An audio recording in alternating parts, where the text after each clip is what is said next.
DPSP से अगर प्रश्न पूछता है, डीपीएसपी से यदि प्रश्न पूछेगा डायरेक्ट, तो समाजवादी में ये आ जाएगा। अच्छा, ये भी मैं नहीं कह सकता कि हो सकता है आपसे सिर्फ यहीं से पूछ दे, तैयार रहिएगा, या न्यूनतम मजदूरी से ही पूछ ले, क्योंकि शॉर्ट नोट्स है आपके पास। यही क्वेश्चन ना डाल दे कि भारतीय संविधान में समाजवादी व्यवस्था के तहत न्यूनतम पारिश्रमिक या समान पारिश्रमिक व्यवस्था को लागू किया गया है, संवैधानिक प्रावधानों के तहत चर्चा करें। कोई बड़ी बात नहीं है क्वेश्चंस का पूछना, क्या स्पेशल सिर्फ यही पूछ दे। तो आपको लिखना पड़ेगा कि किस संविधान संशोधन के तहत लाया गया, इसमें किस प्रकार से जुड़ा हुआ है संविधान से, और इसके तहत क्या प्रावधान किया गया है। हो सकता है कि आपसे एक एक करके ही क्वेश्चन पूछ दे, ये पता नहीं है, लेकिन आपको पढ़ना पड़ेगा, विश्लेषण करना पड़ेगा। तो डीपीएसपी से यदि आप चर्चा करेंगे तो इससे बाहर मुझे नहीं लगता है कि क्वेश्चंस आएगा। लिखें क्वेश्चंस, तो 3 क्वेश्चंस लिख लें। राज्य के नीति निदेशक तत्व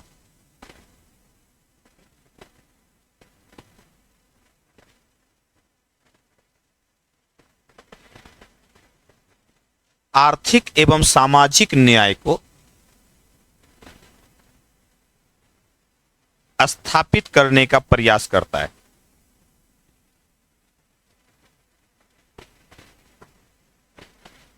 राज्य का नीति निदेशक तत्व क्या लिखिए? राज्य का नीति निदेशक तत्व आर्थिक एवं सामाजिक न्याय को स्थापित करने का प्रयास करता है।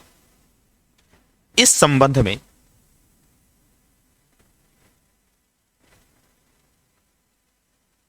किए गए संवैधानिक संशोधनों के तहत किए गए संवैधानिक प्रयासों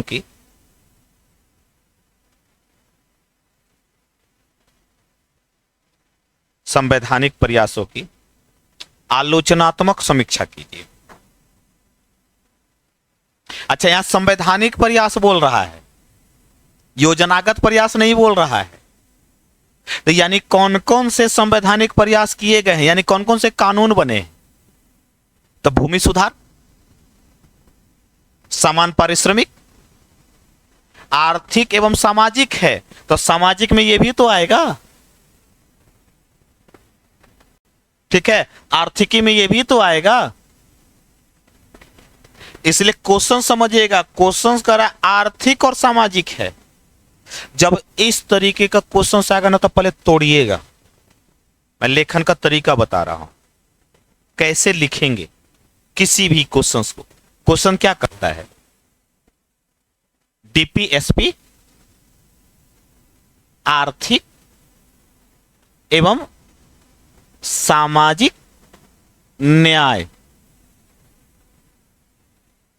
स्थापित करने का प्रयास करता है, नहीं प्रयास करता है। इस संबंध में किए गए संवैधानिक प्रयासों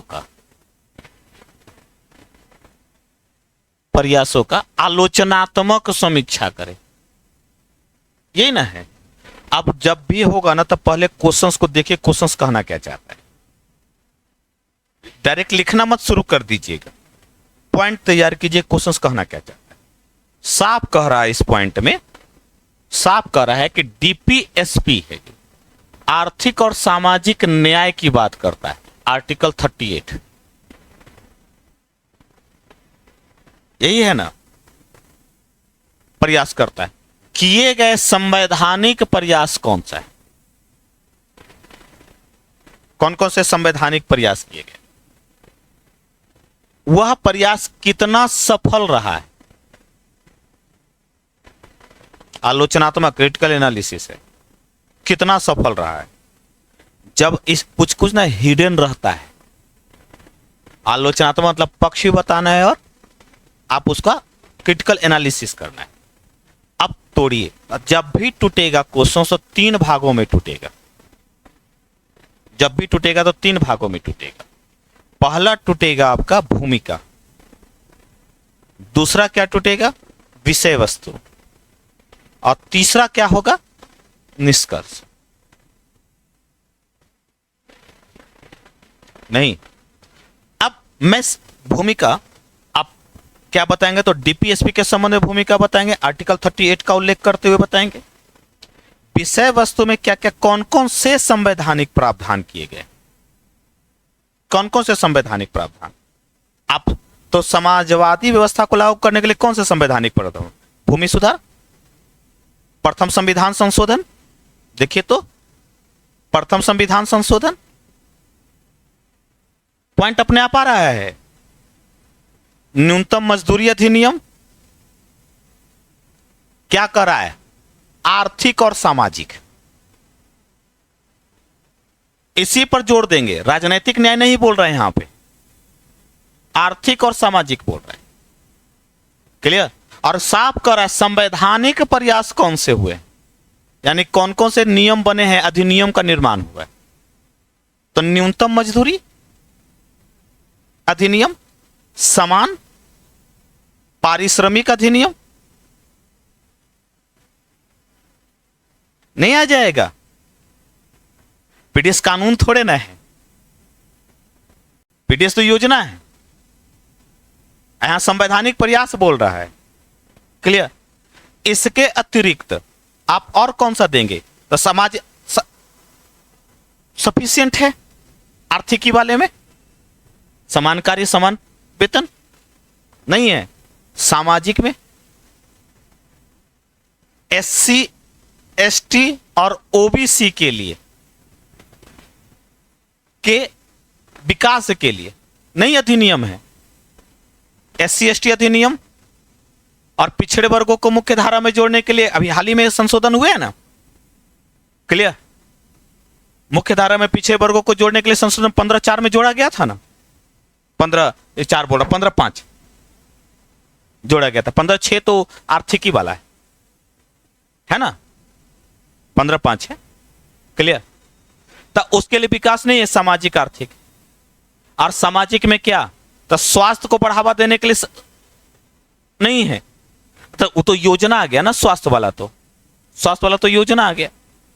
इसके अतिरिक्त आप देखिएगा मातृत्व राहत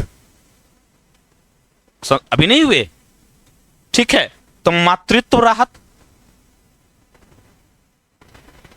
अब देखिए तो संवैधानिक प्रावधान क्या कहता है, क्लियर, सब बातें आ गई।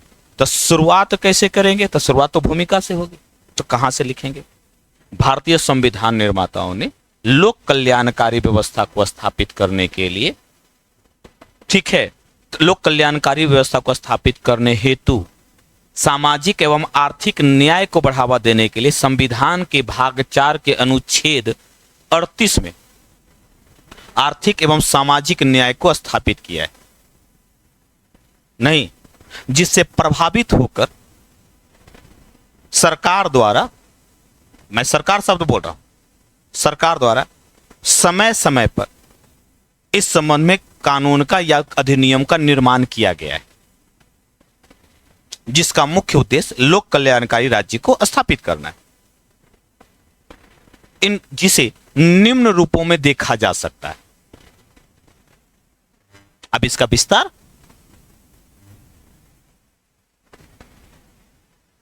वो अलग है, सरोगेसी यहां नहीं आएगा, नहीं। शिक्षा तो, लेकिन शिक्षा संबंधी अधिकार है तो सरकार द्वारा प्रयास है, तो आर्टिकल 86वां संविधान संशोधन आप जोड़ सकते हैं, 86वां संविधान संशोधन को,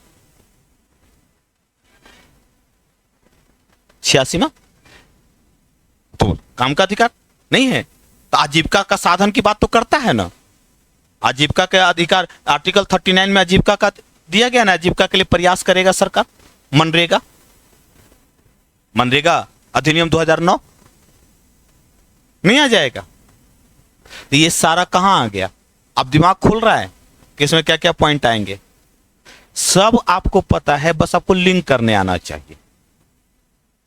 अब यह प्रयास कितना सफल रहा है उसकी चर्चा कितना सफल नहीं रहा है, यानी किसी क्रिटिकल एनालिसिस, और अंत में निष्कर्ष। इसका समाधान क्या देंगे आप इसको लागू करने हेतु। क्लियर? इससे बाहर है ही नहीं। अगर पहले तोड़ दीजिए ना क्वेश्चंस को, और उसके बाद देखिए कितना आसान हो जाता है लिखना। गलतियां हम लोग क्या करते हैं कि देखते नहीं कि बस लिखना शुरू कर देते हैं। नहीं, कोई क्वेश्चन अगर यही कहता ना संवैधानिक प्रयास की जगह सरकार द्वारा कौन से प्रयास किए गए, तब सब ये के साथ साथ स्कीम भी आ जाता है, तब योजना भी आ जाती है। हाँ, यहां पर योजना नहीं लाना है क्योंकि क्वेश्चन में साफ कह रहा है। दिमाग में जानते क्या चल, प्रयास देखा नहीं कि अरे सारा आ जाएगा इसमें, तो क्वेश्चन में बांध दिया है आपको से जैसा क्वेश्चन उसका वैसा आंसर। ना ज्यादा लिखना है ना कम लिखना है, क्वेश्चंस के बाहर नहीं जाना है, किसी भी हाल में नहीं जाना है। क्लियर?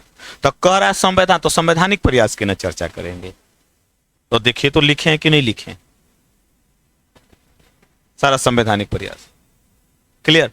इसीलिए कभी भी आंसर राइटिंग कीजिएगा तो सबसे पहले क्वेश्चंस को तोड़िए। तो एक क्वेश्चन समझ में आ गया, अब इसी प्रकार का दूसरा क्वेश्चन लिखिए, इसी प्रकार का दूसरा क्वेश्चन लिखिए।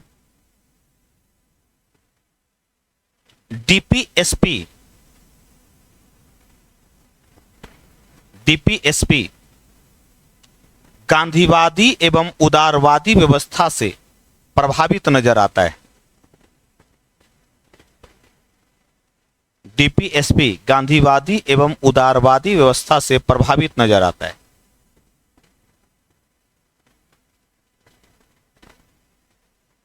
इसे लागू करने हेतु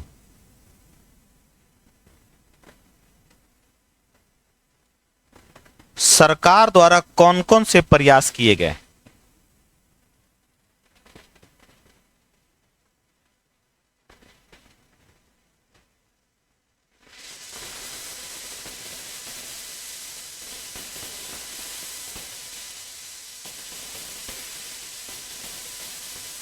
कौन कौन से बिहार के परिप्रेक्ष्य में समीक्षा करें। अब समझ में आया? बिहार के अच्छा, गांधीवादी आपको लिखा हुआ है, आप देखिए यहां पे गांधीवादी और उदारवादी। अच्छा, यहां पर समाजवादी नहीं है, क्वेश्चन में गांधीवादी जोड़ दिया है गांधीवादी पर, तो उसको लागू करने। तो देखिए, तो मैंने अलग से लिखवाया है ये पॉइंट्स, देखिए तो यहां पे ये देखिए तो नहीं है। अगर यही क्वेश्चंस कई बार, तो जैसे एक 68वीं का था ना क्वेश्चंस, देखिए तो भारत के संविधान में सकारात्मक निर्देश देश में सामाजिक और आर्थिक लोकतंत्र के एक चार्टर के रूप में, सामाजिक और आर्थिक विकास को बढ़ावा देने के। ठीक है, डीपीएसपी कैसे देता है ये आपने ऊपर लिखा ना क्वेश्चन। इसीलिए क्वेश्चंस के स्वरूप को समझिएगा, क्वेश्चंस कहना क्या चाहता है।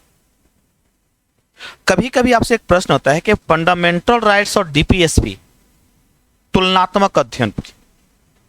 अगर आपसे कभी एक और टॉपिक बचा है कि फंडामेंटल राइट्स और डीपीएसपी के बीच में देखिए, जो मैं कहना चाह रहा हूं, जहां फंडामेंटल राइट्स वाद योग्य है, मैं तुलनात्मक बता रहा हूं, मैं तुलनात्मक अध्ययन कर रहा हूं, इसको आप सर्वोच्च न्यायालय के निर्णयों के आधार पर भी समझेंगे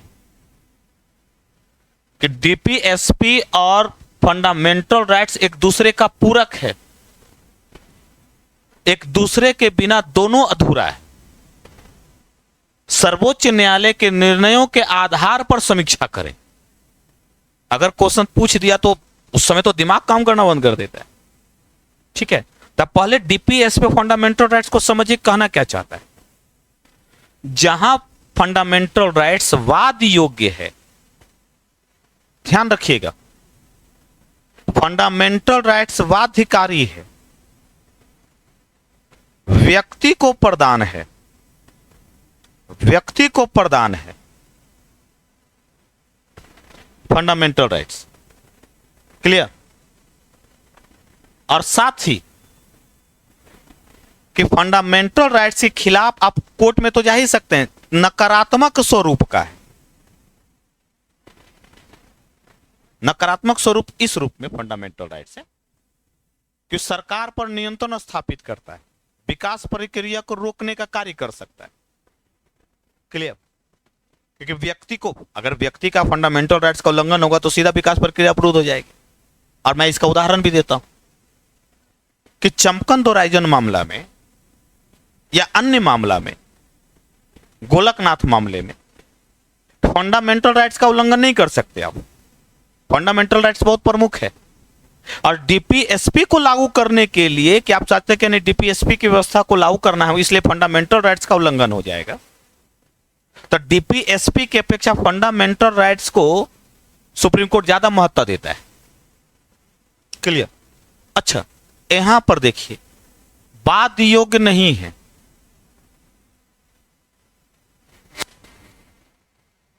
बाध्यकारी नहीं है, यह राज्य को प्रदान होता है, राज्य को प्रदान किया गया है, वहां व्यक्ति को ना है, और यह सकारात्मक रूप में है।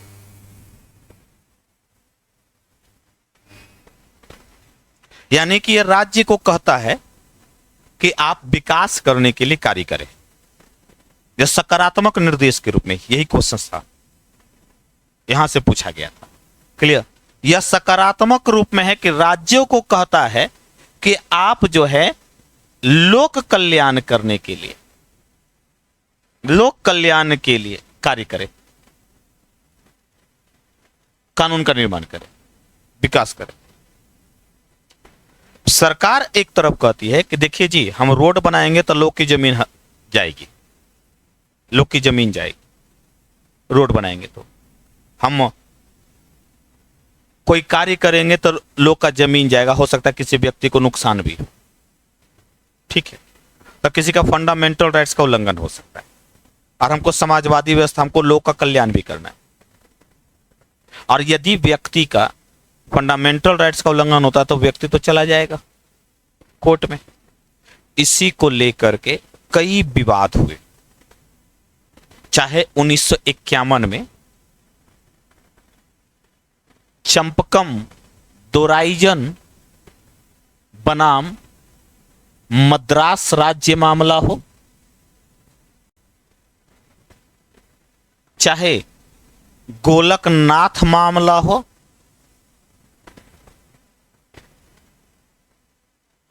इन सब मामलों में फंडामेंटल राइट्स को महत्ता दी गई। लेकिन सरकार को लोक कल्याणकारी तो करना पड़ेगा।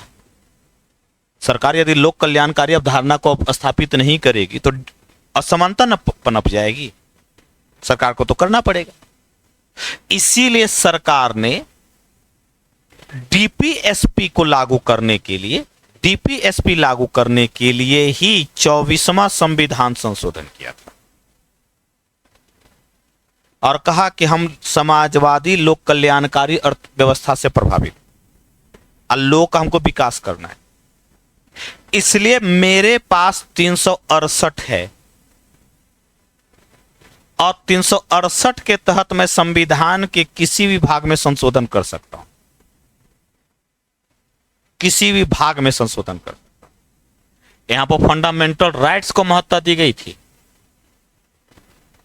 और यहां पर महत्ता दिया गया किसको? तो राज्य को, कि राज्य जो है लोक कल्याणकारी अर्थव्यवस्था को लागू करने के लिए संशोधन कर सकता है। ठीक है, यही कारण है तो इस पर इतना विवाद हो गया फंडामेंटल और डीपीएसपी को लेकर के कि अंत में केशवानंद भारती मामला आया और कहा कि ठीक है, फंडामेंटल राइट्स को भी बढ़ाइए और डीपीएसपी को भी लागू कीजिए। आप इस तरीके से व्यवस्था कीजिए ताकि मूल संरचना में भेदभाव न हो, मूल संरचना को समाप्त नहीं किया जा सके। तो राज्य को लोक कल्याणकारी व्यवस्था भी स्थापित करना है, विकास भी करना है, और राज्य को फंडामेंटल राइट्स का भी की सुरक्षा करनी है। ये दोनों साथ चलेगा, एक के बिना दूसरा अधूरा है। आप किसी व्यक्ति का फंडामेंटल राइट छीन लीजिएगा और राज्य का विकास कर लीजिएगा तो संभव है वो विकास नहीं है, वो डिक्टेटर हो जाएगा। और किसी व्यक्ति का फंडामेंटल राइट्स ही रहने दीजिए, विकास ही मत कीजिए, तो लोक कल्याणकारी राज्य की अवधारणा कैसे विकसित हो? इसे दोनों एक दूसरे का पूरक है बंधु, एक दूसरे से अलग करके देखा ही नहीं जा सकता है दोनों को। क्लियर? तो एक प्रश्न आता है, क्या फंडामेंटल राइट्स और डीपीएसपी एक दूसरे का पूरक है? इसके एक के बिना दूसरा अधूरा है। इस कथन की समीक्षा करें। अब क्लियर हो जाएगा। लिखें, क्वेश्चंस लिखें, पहले इसे उतार लें।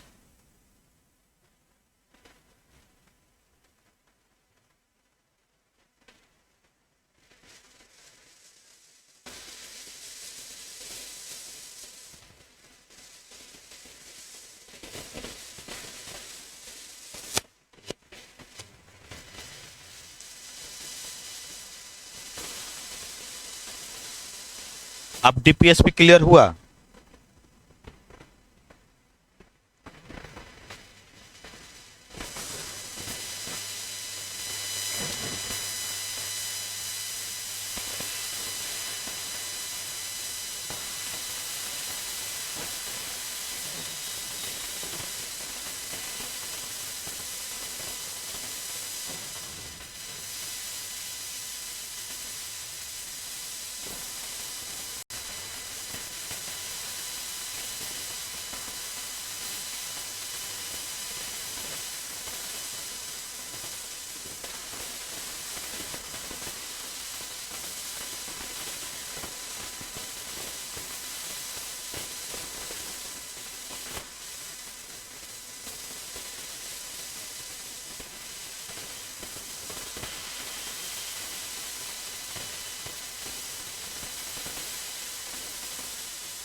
हो गया।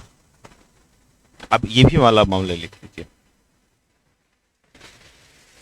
क्योंकि जब भी लिखिएगा तो उसके आधार पर लिखिएगा। क्लियर?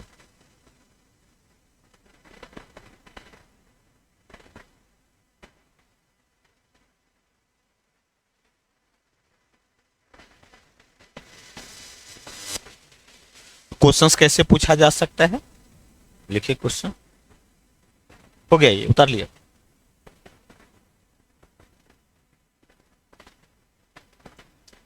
मौलिक अधिकार तथा नीति निर्देशक तत्व एक दूसरे का पूरक है। मौलिक अधिकार तथा नीति निर्देशक तत्व एक दूसरे का पूरक है। एक के बिना दूसरा अधूरा है।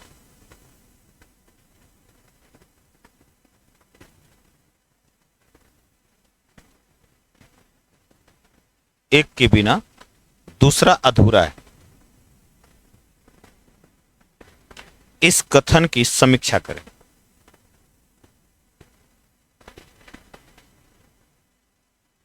अच्छा, सुप्रीम कोर्ट ने डीपीएसपी फंडामेंटल राइट्स को एक साथ पढ़ने पर जोर दिया है। इसी सुप्रीम कोर्ट ने इसको आत्मा कहा है। ऐसे अगर क्वेश्चन पूछ दे कि डीपीएसपी राज्य के नीति निर्देशक तत्व और मौलिक अधिकार सुप्रीम कोर्ट के अनुसार संविधान की आत्मा है, विभिन्न न्यायिक निर्णयों के आधार पर चर्चा करें। क्लियर? तो न्यायिक निर्णयों के आधार पर बताना पड़ेगा, या सरकार द्वारा किए गए प्रयास और विभिन्न न्यायिक निर्णय के आधार पर चर्चा करना पड़ेगा। क्लियर? अब जैसे देखो ना, मैं एक उदाहरण देता हूं कि सरकार ने कहा कि SC ST अच्छा आपका आर्टिकल 46 SC ST और ओबीसी के लिए, ओबीसी के विकास के लिए राज्य को निर्देश देता है कि आप ओबीसी इन सब का विकास करें। इसके लिए सरकार ने आरक्षण व्यवस्था को लागू किया। ठीक है, आरक्षण व्यवस्था को लागू करने के बाद सरकार ने क्या, इसके खिलाफ केस गया, कोर्ट में याचिका दायर हुई। इंदिरा साहनी वाद इंदिरा साहनी के द्वारा कोर्ट में याचिका दायर हुई और 1992 में सुप्रीम कोर्ट जो याचिका दायर हुई तो सुप्रीम कोर्ट ने एक निर्णय दिया और सुप्रीम कोर्ट ने कहा कि ठीक है ना, आप इसका विकास करेंगे, डीपीएसपी को लागू करेंगे, आपका कर्तव्य है, लेकिन 50% की सीमा निर्धारित कर दी।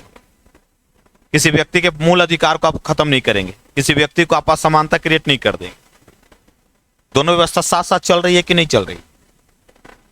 दूसरा, अगर आप देखिए हाल ही में ईडब्ल्यूएस को लेकर के नहीं, सरकार फिर डीपीएसपी ने कहा कि इतना ही देंगे, इससे ज्यादा नहीं देंगे। इसीलिए डीपीएसपी और फंडामेंटल राइट्स को अलग करके देखा ही नहीं जा सकता है। क्लियर? तो दोनों साथ साथ चलेगा। तो यदि अगर डीपीएसपी से क्वेश्चन आता है तो आसपास इसी के इर्द गिर्द बना रहेगा। तो यहां तक अब तक हमने सिलेबस में